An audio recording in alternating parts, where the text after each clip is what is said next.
Hi, guys. Welcome to a new episode of Another Fat Guy Cooks. This is Crime and Nourishment. And on today's show, I have one of my favorite people in the world, Mr. Brett Erickson. How are you doing, buddy? I'm good, man. I'm good.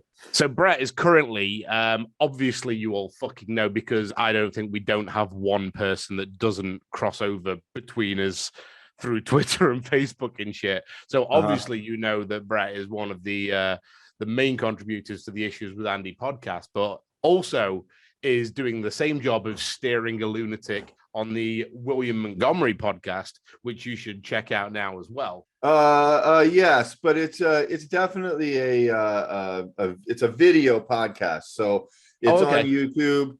The William Montgomery Show on YouTube. We drop new episodes every Wednesday at 9:30 Eastern time.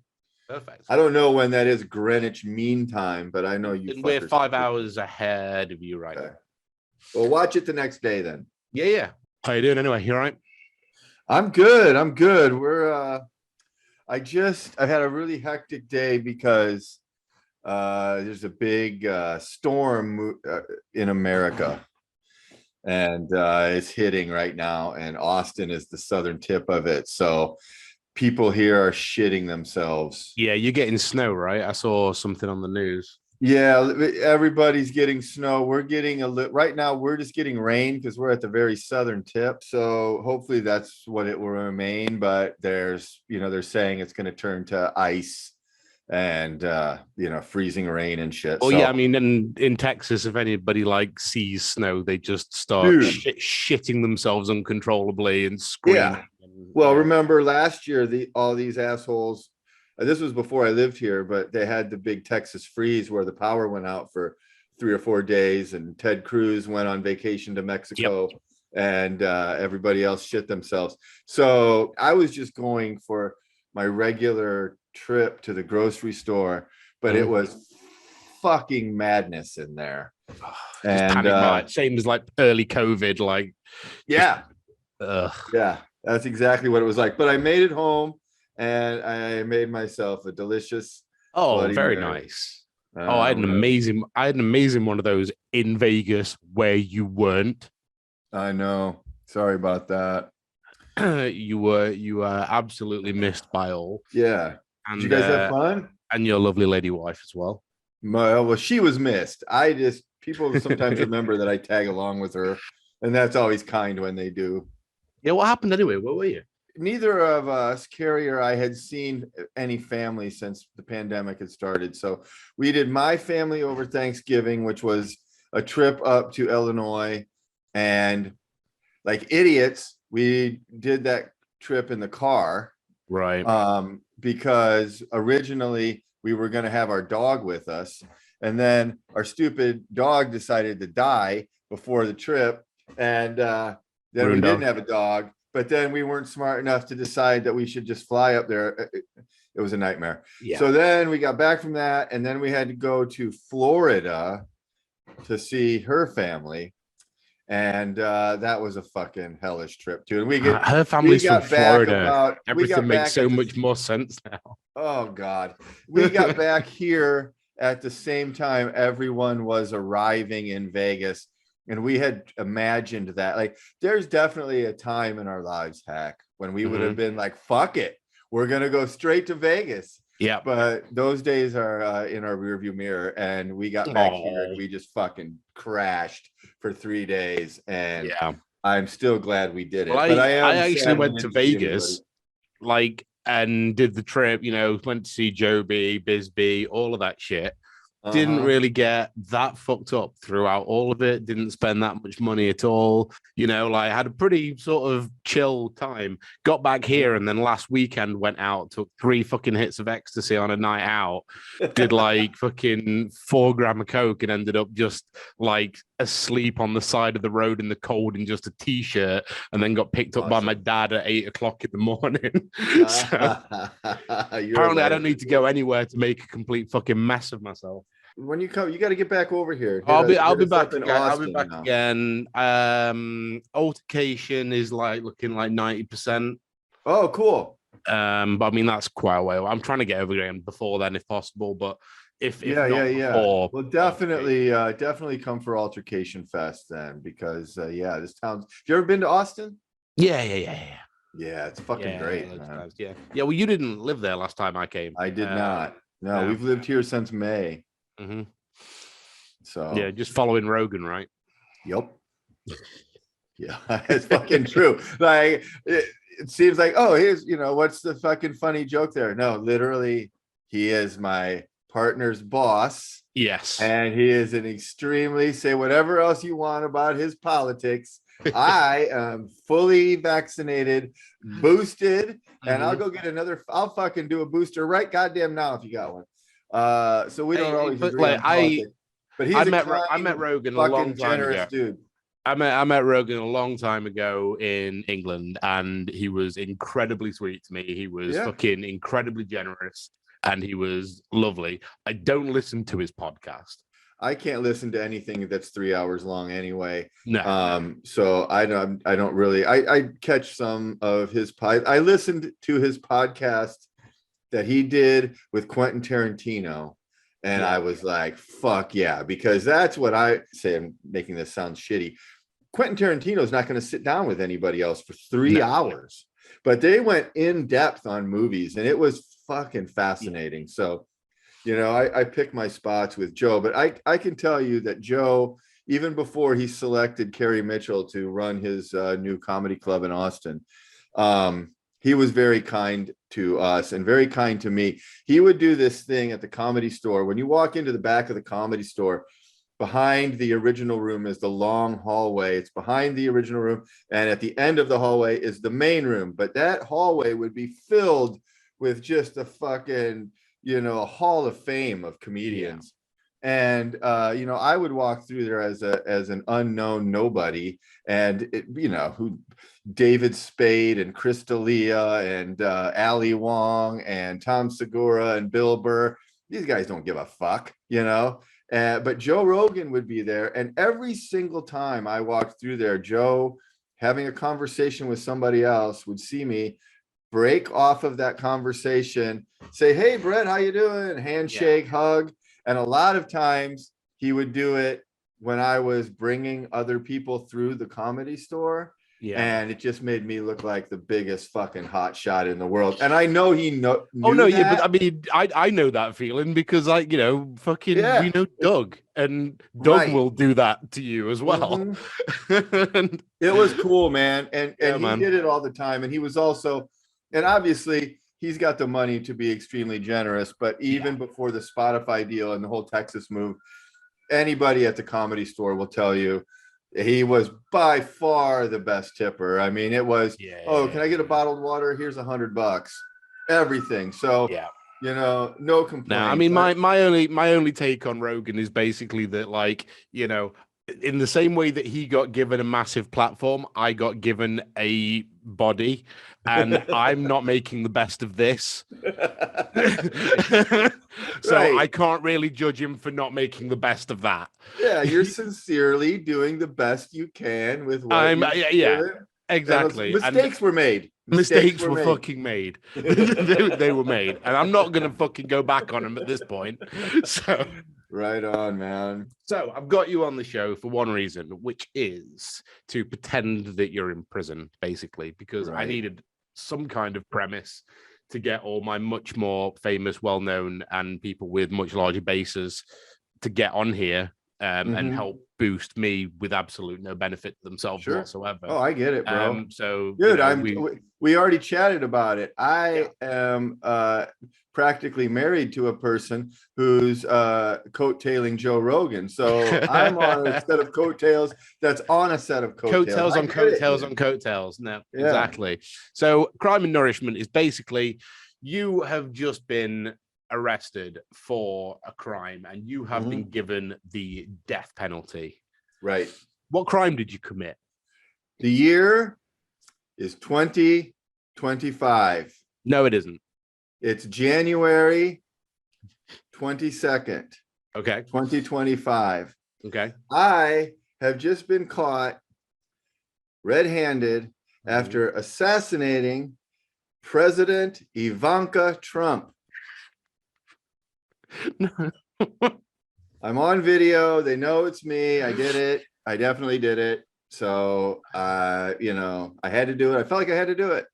That's 2025. So that's the next president, right? That's the next one. Yeah. I tried to do the math. I think I got the math on that right. What happened to Biden? Dead in office, or did he make it? Oh, no, he just lost. Okay. He lost. He lost by a lot.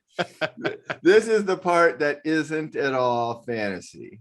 Yeah. He loses by a lot. It doesn't even matter who it is. I'm even more afraid it's going to be President Ron DeSantis, but that's the governor of Florida, in case you don't know. And he's a Florida always votes, you know, with their brains. They're smart people down there.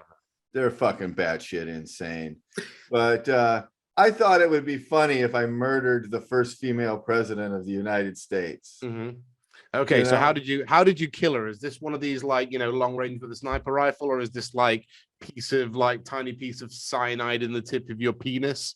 And it was like I would like to do it like a fucking crazed soccer fan running onto the field. I would like to charge down when she's doing the inauguration. I'd like to charge through the crowd and then, you know, like Jack Ruby style, like get a close-up shot, you know, get a shot in, they take me down. It's a whole thing. It's like it becomes literally just beat it to death. Yeah, they beat me almost to death.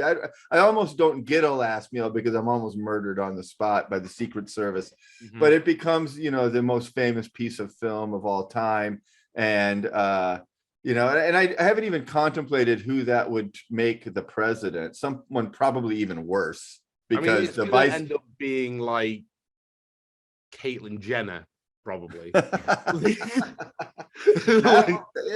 that might not be too bad. I could see her choosing her as a VP, as a model. Oh, fuck yeah. Yeah, absolutely. Yeah. Well, I don't want to live in your future. She's running for governor of California. Of course she is. Why wouldn't she be? Right. Yeah. And I mean, I didn't know that, but I'm not surprised. Well, she was. She might not anymore. There was possibly going to be a recall election of Governor Gavin Newsom, and then they didn't get enough votes or whatever to do the recall, so it didn't happen. So, but Caitlyn was going to be running if it happened, so I'm sure Caitlyn will be running the next time it happens. So, you know, yeah, Caitlyn, it could be a Trump Jenner ticket in 2024, and I'm gonna fucking assassinate. Well, I'm glad you're gonna take one for the fucking team and smash that bitch's face. She's such a terrible person. She's fucking awful. I mean, like, by complicity more than anything else as well. Just I think she's a steaming pile of asshole, just like the rest of them, but she doesn't get the amount of contempt that some of the rest of them get just because she's hot. And, you know, I don't think she should. I think it's time she stopped getting a break because she's hot. So I'm going to storm down through the fucking people, knock Bernie over, and, you know, push Nancy Pelosi down, and get right up there. Jack Ruby. You should do it down wearing Bernie's mittens. Well, maybe that's it. Maybe I can get close enough with the mittens to just choke her. If that isn't on the front page of Time magazine. Yeah. And then the best part is when they're like, who is Brett Erickson? And then they finally uncover the Unbookables movie, and James Inman finally has the day he's longed for these many years. His movie's available on Hulu, probably at that point. What's Hulu? Exactly. All right. So you are on death row. You are being executed tomorrow in America because you have the death penalty. Yeah, you know, this is all fucking alien to me, but you get a last meal. So what basically I'm going to do is you're going to now hopefully pick something that's even vaguely feasible, and I'm going to then go away and cook it and come back to you in I think about a week or whatever and show you what I've got. But so yeah, last meal. What is your last meal going to be, Mr. Brett Erickson? well, Hack, I thought about this for a while. Carrie Mitchell and I kicked around a couple of things over the last couple of nights, and I decided I actually wanted to pick the shit that I would really pick for a last meal. These are things that are my absolute favorite foods. So you might get a little bit of a break in, it's not some super complicated travel to the end of the fucking earth to try to find an ingredient kind of thing, but it's also maybe not super easy. Okay. When I was growing up in fucking Podunk, Walnut, Illinois, a town of 1,000 people with no stoplights in it, every Sunday night, my parents we would have a Sunday night dinner, and our regular Sunday night dinner was roast beef, like a big one, big boy, always delicious. Mashed potatoes, and then the coup de grace, which I found out later what it really was. We called it Yorkshire, but it turns out it's Yorkshire pudding. You want an English Sunday dinner? I do. We had that every Sunday. Now, Yorkshire pudding is not easy to fucking make. Can you make it? Are you good at making it? It's tricky because I've watched my mom and dad, who are both very good cooks. There's a lot of times you try to make Yorkshire pudding. Do you guys call it Yorkshire pudding? Does anyone call it just Yorkshire? People from pudding. People from neighboring counties to Yorkshire call it whatever their county is because they hate Yorkshire. but yes, it's Yorkshire pudding. Yeah. So when we would make, it was always a tricky thing. Like sometimes it doesn't rise. Like you got to get it exactly all about the oil temperature. Yeah, because the oil in the base of the pan when you put the batter in has to be like insanely hot. You get that right, and I can eat that shit with nothing on it. I can just I'll tell you what, love it. But you get a nice good beef gravy over all of that. I would add one side dish to that, and this is going to be super easy for you too. But it would be if I couldn't eat ever again, I would also add a box of Velveeta shells and cheese to that on the side. Oh yeah, you've lost me now completely. No, I mean obviously I'm gonna do it, but you just made the perfect meal fucking disgusting. but I will do it. Cheese, dude. I will do it. I think I even have a box. Of I don't think it's Velveeta. I think I've got a box of Kraft. It does. Well, I'm going to tell you this right now. Can I make proper mac and cheese? Is it not good if it's like actually got real cheese in it? Velveeta shells and cheese is my go-to hangover. Nope, food. That's what we do. Yeah, you got it. It's just that's what it just fucking loaded in. That whatever. It's not even really cheese, I'm sure. No, whatever absolutely it is, not. Get it in there. Fucking love it. So that's my meal. Now I also have an appetizer and a dessert. Can you do all this stuff, or do you? Well, give me everything, and I'll see what I can do. All right. For my appetizer, I would have got to have some mozzarella sticks, dude. The classic bar mozzarella sticks, fucking perfect. You bite into those things, and that fucking stretch. Bit of like marinara for dipping. Oh yeah, the marinara sauce to dip in. Fuck yeah. And my dessert is a classic cheesecake. The one you put in the fridge to cool with like a graham cracker crust. Yep, I know what you mean. Yeah, just like strawberries and shit on top, and strawberries. You could put ice cream on it if you felt like it, something like that. That's fucking good. And to drink, I would have two drinks. I would have a fucking classic Bloody Mary with Joby's spice in there, which I have plenty of. Which I'm sure you have. And then I would also have, if I could never eat or drink again, I would have to drink a large Sprite from McDonald's.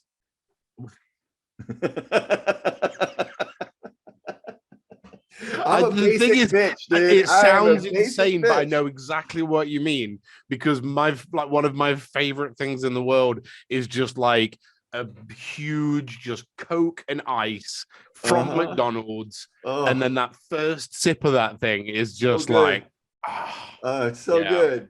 Yeah, dude. I can't tell you how many. You talk about 3 hits of ecstasy and a fucking gram of blow. Like yeah, that, when you're when you're fighting it off the next day and you're like, well, I gotta eat something. You yeah. can have a box of Velveeta shells and cheese and get a fucking large Sprite from McDonald's for $1, and you're set, dude. You can go, Yeah. you can eat that and you can go right back to sleep. I Fucking ordered Uber Eats when I was hungover from the other night, and I was like, I've got to eat something. I've not slept in like 48 hours. I've not eaten anything in 48 hours. I need to eat something. So I ordered a McDonald's and like just got a couple of double cheeseburgers and a large Coke. And I basically like nailed this large Coke, took one bite of one of the double cheeseburgers. Yeah, Just couldn't fucking handle it. But yeah, the Coke did me right. Just the sugar and the fuck yeah. fucking all the crap, whatever aspartame fucking poison that's in it. Yeah, Sick. it's terrible for you, but I'm gonna be murdered. I'm gonna be executed. So what the fuck do I care? Yeah, and Right? who gives a shit about fucking being vegan when you're dead? Fuck yeah. Are By the you still way, dude, vegan? I was never vegan. I was a pescatarian for about Okay. 20 years. Okay. But I moved to Texas, Yes. Yeah. and the first party we went to in Texas was on Memorial Day, which is an American holiday at the end of May. Yeah. And it was a hog roast. And I'm like, well, it's a hog roast. And then the appetizer was smash burgers. Do you know about the smash burger phenomenon? Yeah. Yeah. I think my first episode I ever did for this show was smash burgers. Oh man. Yeah. So I looked at Carrie Mitchell and I'm like, for me, the pescatarian thing was slightly a health issue, but mostly an animal rights kind of issue. And I still do my best with it. But at this point, I'm at this party. We're meeting all these new people. I am not the kind of asshole who is like, I'm sorry you fucking gone to all this trouble to bring smash. They brought like the food truck guys out to do the smash burgers. They were fucking spinning a fucking pig on a spit. I'm not gonna go, excuse me, do you have any? So I just started eating. And then I was like, well, I'm back in the game, boys. Well, if it makes you feel any better, I'm definitely not in any way vegetarian, vegan, or anything like that. But if I'm buying meat, it always comes from my local butcher. It always I pay about twice as much for it as I could. Yeah, you know, I know where the farm is. I know where all that shit comes from.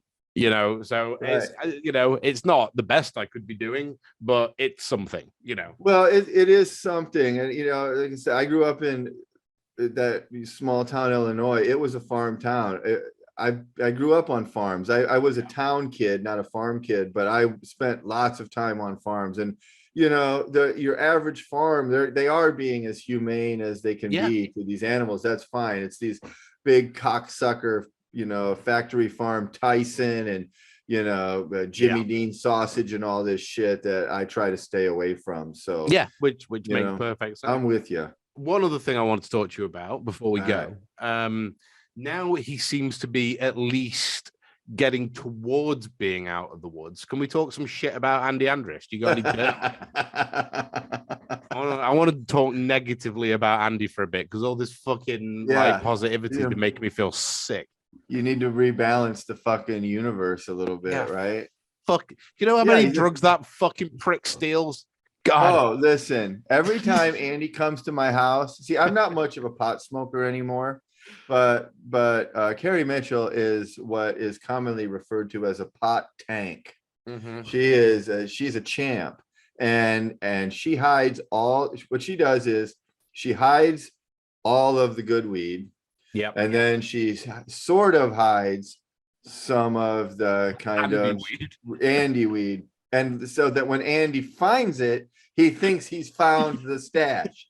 And then the last time he stayed at our place in West Hollywood, he rolled up all of her fucking weed into joints, like just busy work type shit. He didn't ask. He just rolled up everything he found, and he rolls these fucking tiny little Andy joints, and then he put them in like his shit. Like it was just for him. It wasn't even, hey, I rolled up these joints, let's all smoke them. It's like, dude, what the fuck are you doing? Yeah, I remember getting I think the first time I ever got the because I was like 21 or 22 at the time, first time I came to the Panamint party, and obviously didn't know anybody very well, and was a bit sort of out of my element, but knew well enough to get myself a couple of 8-balls. But that was that's all I knew. And there's this guy who's very friendly, and it's like a lovely guy. Oh, he's got the same first name as me. We'll be best friends. Perfect. And I was doing my coke, and he's like, "Oh, can I drink?" Yeah, of course you can. Gave him the bag, and I was like, he gone, where's Andy go? Went back to him and he gave me the line, which I've heard since several times from several. Oh, I thought that was all for me. That was like 2 grams of coke. Yeah. Dude, the first issues with Andy Panamint party we did right in the heat of the fucking pandemic, kind of stupidly, it turns out. But I arranged for all of the party favors to be there, and then I got shit from Chad Shank. Yes, and I heard, because I wouldn't share the cocaine with them, and I was like, okay, that's fine. But the truth of the matter is that had I given them the cocaine they wanted when they wanted it, it would have been gone in 15 minutes. I was doing them a favor. And I understand I seemed like the fucking, mean. Oh, no, dad. we're on the same page. I made 1 8-ball last me 2 weeks in America. The whole 2 weeks. Because I didn't tell anyone I had it. Right. Yeah, absolutely. Yeah, I had a great time. And it was good stuff. And, but the second you start telling other people you've got that shit. Well, where I fucked up was that I lumped Chad in with Andy, and what I should have done is just Chad's so polite with that stuff. Yeah. And so that's where I, going forward, I'm like, all right, Chad, you'll get your own, but I'm still going to. And you, if you want to share yours with Andy, you knock yourself out. But I'm not going to let Andy have all of his own stuff. No, you need to treat him like a fucking World War II orphan and just give him like a little ration book that he has to fill in. Yeah, please, sir. Yeah, absolutely. Yeah, so fuck that guy. Fuck that guy. What a dickhead. I hope he gets an asshole. Let's go out on this. I want to know, because I haven't checked recently, how your Nottingham Forest is looking, and what are you guys in the championship? Are you guys in the championship? We are in the championship at the moment. We had a fucking terrible start to the season. We were looking like we were going to be sort of bottom 5. We are now 2 places below the playoffs. Oh shit. We've won like fucking 8 out of 11 of our last games or something stupid. I can't remember exactly, but we've been playing out of our fucking skins. And yeah, it's looking like if things go well, we've got a chance for the play. I mean, we're not going to win we're not going to win the league and get automatic promotion, but I think we've got a really good chance of hitting the playoffs and getting a chance to get promoted this season. I mean, we won't. Right on, dude. That would be cool. I'm pulling for you, my friend. I always like that team I know nothing about to fucking somehow get to make it up. Well, more importantly than Forest winning, Derby County, who are our main rivals, basically went into complete administration this season, got a 20-point reduction, and at some point we're at like -3 points at the bottom of the league, and like we'll maybe even which is even better than us winning. So that's Wayne Rooney's team, right? That's Wayne Rooney's team. That's Wayne Rooney's team. Yeah. Well, I actually donated some money to the Save Derby County fucking fund recently, because I mean, you know what it's like with sport. You hate your main rival, but you don't want them to not be there. Right. Exactly. If you still need a dog to kick. That's right. Well, fuck yeah, man. All right. Well, hopefully when we check back in, when I watch you eat some Yorkshire pudding, Nottingham Forest is still right up there battling for a I fucking hope so. Spot. Well, so we're gonna go and probably do something like this again once it's all there, and we'll call back from the studio, and I'll probably catch you at the back end of me finishing In fact, I'll tell you what I'll do. I'll catch you at the end of me doing the Yorkshire puddings, and then I can. Yeah, I want to see a little bit of the process, because I've watched my parents do it. We've talked about it. I've never attempted it myself, and it is something, because like I'll tell you, we always just called it Yorkshire, and no one else I knew what the fuck it was or had ever had it before. And then when I heard Yorkshire pudding, like, to me as a dumb American, I always thought puddings were like a dessert, like dessert pudding. Well, it can be a dessert as well. Yeah, but but even that's like a creamy thing. It's not like jam in them. Yeah, but even that's like my pudding to me is like a creamy. You know what they are, right? They're fucking. It's a Dutch baby. It's what? Have you heard of Dutch babies? No, it's a pancake. I mean, all it is a pancake, basically. I mean, that's all it. It's just a pancake. You make it sound easy. Let's see you make a fucking good one. All right, I'll get on it. All right, man. It's been an absolute pleasure as always. I'm sorry that I had to murder the president of America, but that bitch had it coming. Yeah, can you come do ours next? Have a great day, mate, and I'll speak to you soon. Love you, man. Thanks, Hack. Love you, man. See you, bye.